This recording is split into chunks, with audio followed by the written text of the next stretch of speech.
All right, let's address the concept of the way people perceive opportunities. It's clear as day a spectrum, but I would almost say that it's a spectrum that you can definitively split people into two categories when it comes to this kind of opportunity perception. So essentially what I'm looking at here is how people perceive something where it might cost X dollars to get knowledge, skills, and experience at the expense of that money. And in the process of spending that money, you actually get to leverage time and energy. Now, we've spoken about the relationship between money, time, and energy. It is a trade-off. So the more time you spend and the more energy you spend, arguably, most of the time, the more money you save. But what people who actually prioritize saving money over spending money is they don't realize that they're actually spending time and energy.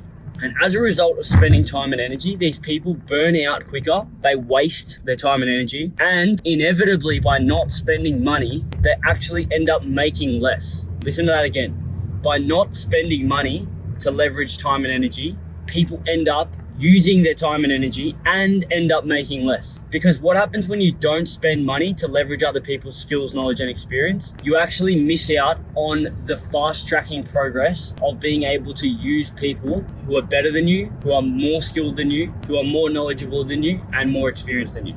And people in this scenario, most of the time when they perceive an opportunity, they don't actually look at the upside of that opportunity. They more so look at the downside of that opportunity. What is this going to cost me? What is the number that's going to be coming out of my bank account at the end of this or the start of this opportunity? And until they get over this, they hold themselves back. And we see this every single day, whether it be someone who wants to join the Platinum Squad and is thinking about it, or whether it's someone who wants to join the mentorship program and is thinking about it.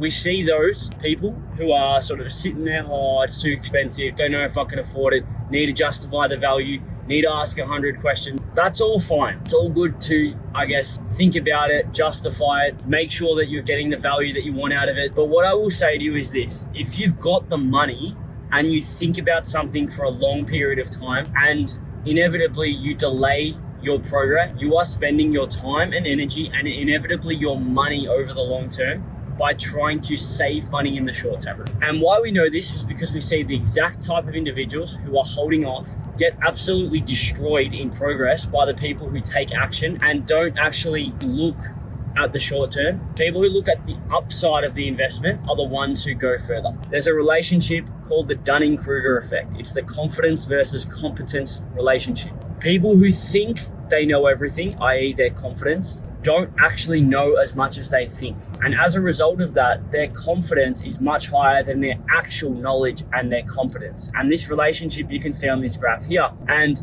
until people get a reality check, they actually don't progress along that competence relationship. And realistically, they can leverage skills, knowledge, and experience by spending money. But as a result of thinking they know more than they do, they don't, and they think they're saving money. But if you compared someone or even themselves in a situation where they actually take the knowledge, experience, and skills with a fee, they would so far pass themselves within a really short period of time. And the outcome of that progression over a year is genuinely fucked. We're talking double, triple, quadruple what they could be making. For some people, it's even 20x what they thought they could be making. Now, again, going back, it's people who have made, I don't know, 10K match betting, and then they don't want to spend $1,000, $1,097 to join the Platinum Squad, to leverage 1,040 other brains, let alone the 15 hours of video content that's being put together by myself, who's made 300K off the bookies, by Lenny, who's made over 200, by Steve, who's a fucking genius who created the horse system, by Tom, who's also made over 300K. Imagine all the information that's in those courses that you don't know. Have you made 300K? No. If you have, great. But I guarantee you, even if you have, you still don't know everything. The other thing I want to say is, if you told me that you came to me in my 4th year of match betting and said, hey, you can pay, I don't know, 20K to learn some stuff, I'd be like, fuck you, what the fuck would I do that for? I know everything. I saw the 20K coming out of my bank account. What I didn't see is the amount of knowledge I could have learned, or the amount of upside, or the amount of time I could have saved with my match betting at the time.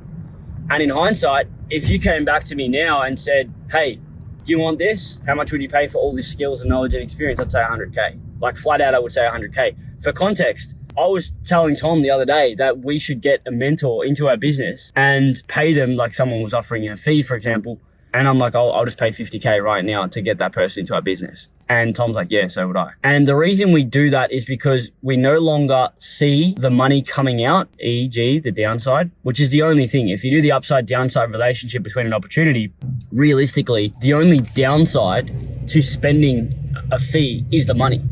There's not really any other downside. If you can name them, I'd love to hear them. But essentially, just take the Platinum Squad, for example. What is the downside of joining the Platinum Squad? For most people that don't join, it's the $1,097 that comes out of their bank account. And as a result of focusing on the downside, they pretty much don't actually allow themselves to see the upside. They don't see the 1,040 brains that's increasing by 10 or 20 every week. That's going to be 2,000 within 12 months. They don't see the new content that's being added. They don't see the 15 hours of a decade of experience by myself and Tom and Steve and Lenny. They don't see that. They don't see all the other methods that they might not know. They don't see that because they only see the downside, the money that's coming out of their bank. And for me, I used to think like this up until I was about 27, 28. I was like, oh, pay that. I know everything. Why would I pay that? I'm saving money by not spending that. No, you're actually losing money because you're not gaining upside from learning more skills, knowledge, and experience. And once you see opportunities in that face, you become a different type of person. You become an investor rather than a saver, rather than a person who doesn't take risks. And to be honest, it's not a fucking risk. Like if you've got 10K to your name and you spend 1,100 on education, like what is the downside? If anything, and you knew 100% of that information, which you won't, you actually then consolidated your confidence in knowing that you know a lot of stuff, which is actually worth something. But if you don't join, you miss all the upside. So either focus on the downside as an investor, e.g. the cost, or focus on the upside. For me personally now, as a business owner and someone who's been doing this for 4 years and then 10 years match betting, I don't see the downside anymore from any scenario, which is actually quite dangerous for me because I will happily go and blow 10, 20K on education because I don't care what happens as a result of me spending that money, because I know me spending that money is going to teach me something, whether it be knowing 99% of it and learning 1, or whether it be thinking I know 99% and learning 70 because I fucking realized that I knew nothing. What's that worth? Heaps. And I tell you for free, it's worth way more than the money that comes out of your bank account. Once you start thinking like this, your whole fucking brain changes in how you perceive opportunities, and you become someone who absolutely chases upside rather than focusing on downside.